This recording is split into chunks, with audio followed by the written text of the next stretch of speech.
y'all a little bit about a plant I know that can save the world. It grows long and tall and has flowers that can make your mind swirl. It's a funky plant with a fiber that is resistant to rain. Alrighty, yes, iGrow continues. Here I am at the National Heirloom Expo at Sonoma County Fairgrounds. I think we're in Santa Rosa though. And yeah, this is like paradise for me. Check it out. This is like, there's the garden annex, which has all sorts of exhibits. There's all these different buildings with exhibits, and it's all about GMO free and organic. It's the world's largest produce expo, and there's music, humans playing this weekend, and just got here, so I'm going to cruise around and see where the isness brings me. Definitely want to check in with the you know, some of the bigger booths like Demeter, and see if I can catch Deborah Coons-Garcia and her film. She's showing and doing a Q&A, Symphony of Soil, and she's the one behind the Future of Food. And if you guys don't know who she is, she's the wife of Jerry Garcia from the Grateful Dead. So obviously I'm a huge fan, and yeah, it's gonna be an incredible day. And then Human plays later on. He plays all 3 days here, so it's gonna be awesome. I'm so stoked. I love it. I love it. There's tons of kids here, lots of great exhibits, good food, and good times. Stay tuned. The isness is abundant.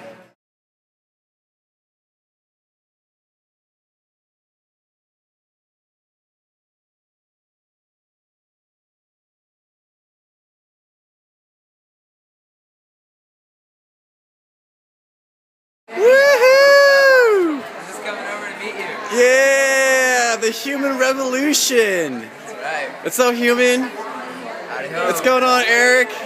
Woo! All right. About hemp and GMOs and reducing waste and using glass for their water and all kinds of good Glass things. for the water. Reducing waste by your own utensil set. You got the Bliss kit We around ran here. out of our Bliss kits. Ran out. We sold out of Bliss Sweet. kits. That's good and bad. Yep, I know. I need to get more. Nice. So I'm kidnapping you for the Symphony of Soil. I'm going to the Symphony of Soil. Woohoo! And then what time are you playing later? 4:30. And then tomorrow? 7 o'clock. Woohoo! All right, Eric, you know, hold the fort down. Yes. Yes. There it is. I was just saying, who's gonna make discs out of hemp? Frisbee golf disc. That's it, brothers and sisters. Thank you, Eric, for bringing that to the show, bro. Who wants to play some frisbee golf? Woohoo! Yeah.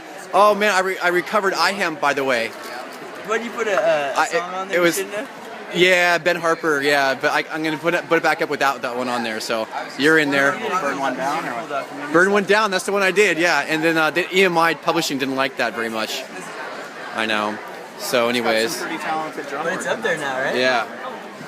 So what'll do? Yeah. A friend who sells frisbees out of a hemp shop in Kelowna, where I'm from. Yeah. Frisbee golf For frisbees. humanity. Yeah, he sells a ton of them.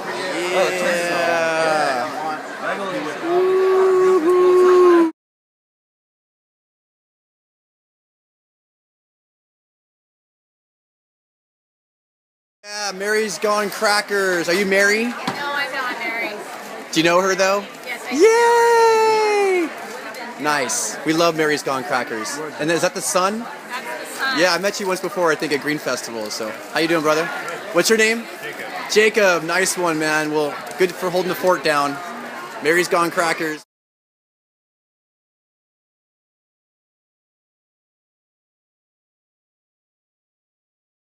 Breeding program.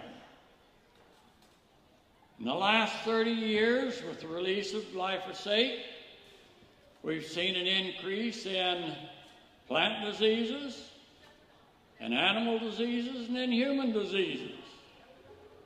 That curve that we saw going up, that as I served on the Threat Pathogens Committee for Department of Defense, USDA's committees, we started referring to these diseases as re-emerging Many of them we had very excellent control of, that all of a sudden were becoming serious concerns for us in production agriculture. We had no idea what was happening. We would look at the environment. The only thing that's changed is the excessive use of glyphosate, a monoherbicide program essentially, and the introduction of Roundup Ready and BT crops.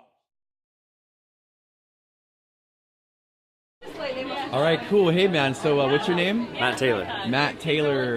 And I just stumbled across the Demeter booth here, and I'm well familiar with Demeter biodynamics. And tell me, you're a biodynamic farmer yourself. Biodynamic farmer, vintner. Yeah, we have a small farm up in Healdsburg called Front Porch Farm, and we're growing vegetables, fruit trees, grains, pasture, animals, grapes. We're making wine, distilling, kind of doing the whole spectrum, trying to do a lot more closed loop stuff. So, yeah. So how important it is, do you think, for people to know where their food comes from or grow their own food? It's vital. Nothing much more to say than that. Right? Yeah, absolutely. And for the people who are not sure what biodynamics, let me take a stab at it just to see if what I know. Basically, you guys grow according to the moon cycle. Am I correct about that? Yeah. You use things like bearing like horn silica, and you stir that in like on a full moon or a new moon, and you disperse that throughout the property with like a sort of some sort of a concoction. It's like a bunch of stuff you put in there, right? Yeah, I'd say more so.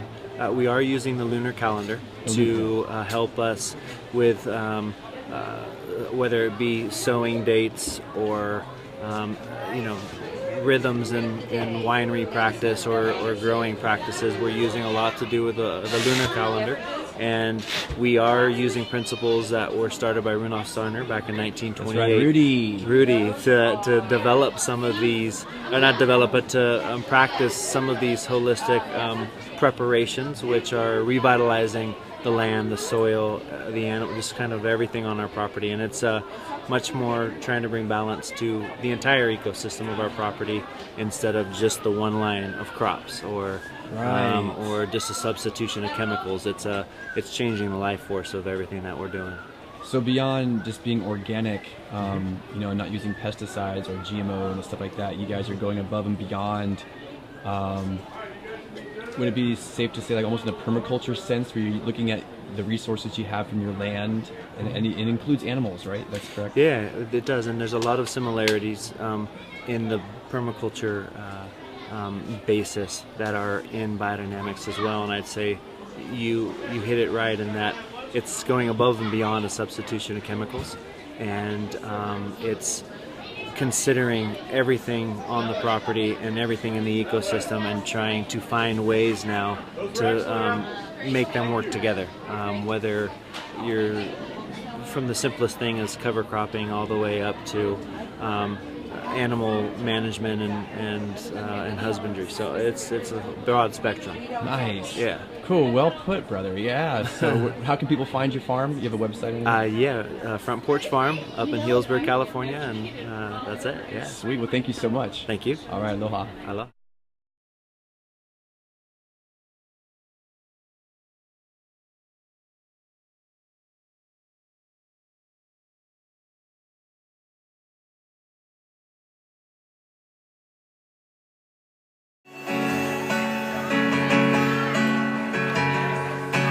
As I went out one morning,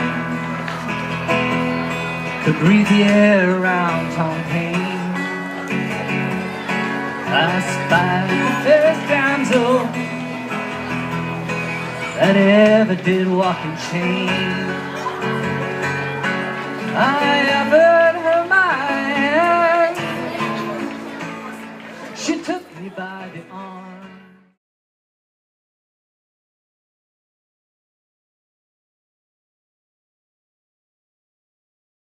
It's because of Monsanto and many of the corporations that insist that these pesticides are used. So in Europe, they banned a lot of these neonicotinoids in Europe, for the United States, we just have to lobby it and make sure we get these banned because pollinators are dying out because of it.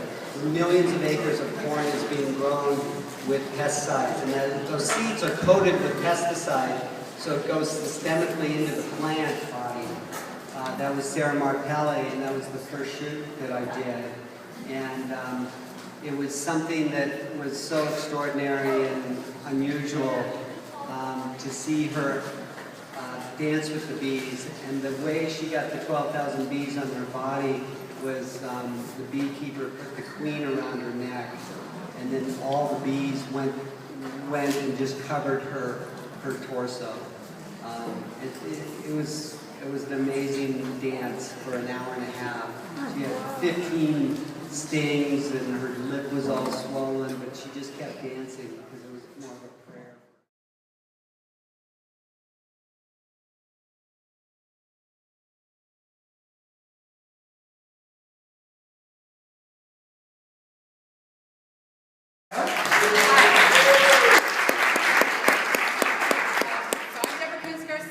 The director, producer, writer of Symphony of the Soil, which we're going to see right now, which is pretty much brand new. We premiered at the Smithsonian in March, and we've had a few great screenings, different places in the country and in Europe.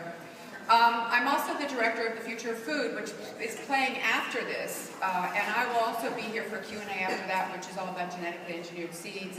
Really important now because of the Yes on 37 measure, which we all have to, work for and get to pass, because it's really our last chance to hold the line against that. So Symphony of the Soil was a follow-up to The Future of Food. I thought I would do something in the same realm.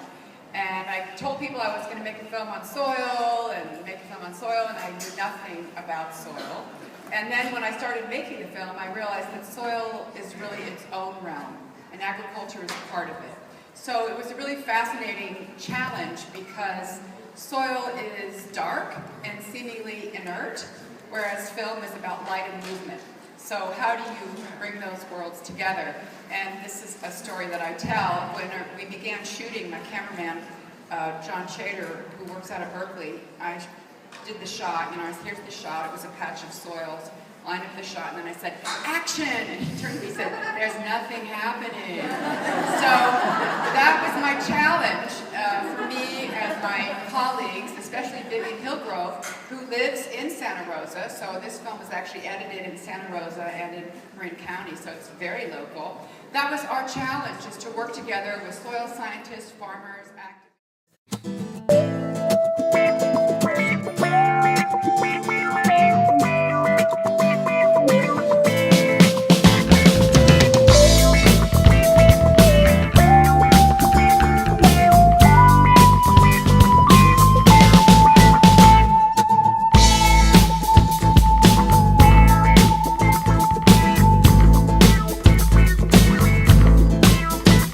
I wanna tell you all a little bit about a plant I know that can save the world. It grows long and tall and has flowers that can make your mind swirl. It's a funky plant with a fiber that is resistant to rain and mold. It's the strongest plant fiber known to man, the best rope you'll ever hold. Well, the pioneers covered up the wagon trains with a canvas made of hemp. And Washington and Jefferson grew it on their farms and said to make the most of it.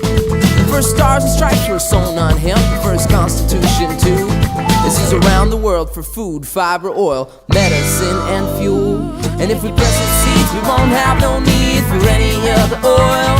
We can make paints and inks, or run our car, we'll go back next season. It'll fix the soil, the most nutritious seed we can put in our mouth with omega-6 and 3. We can feed the world with the tree of life and live sustainably. But if we cut down all the trees, we won't have nowhere to breathe. We'll grow fields of hemp instead. We can make our paper, build a house from it.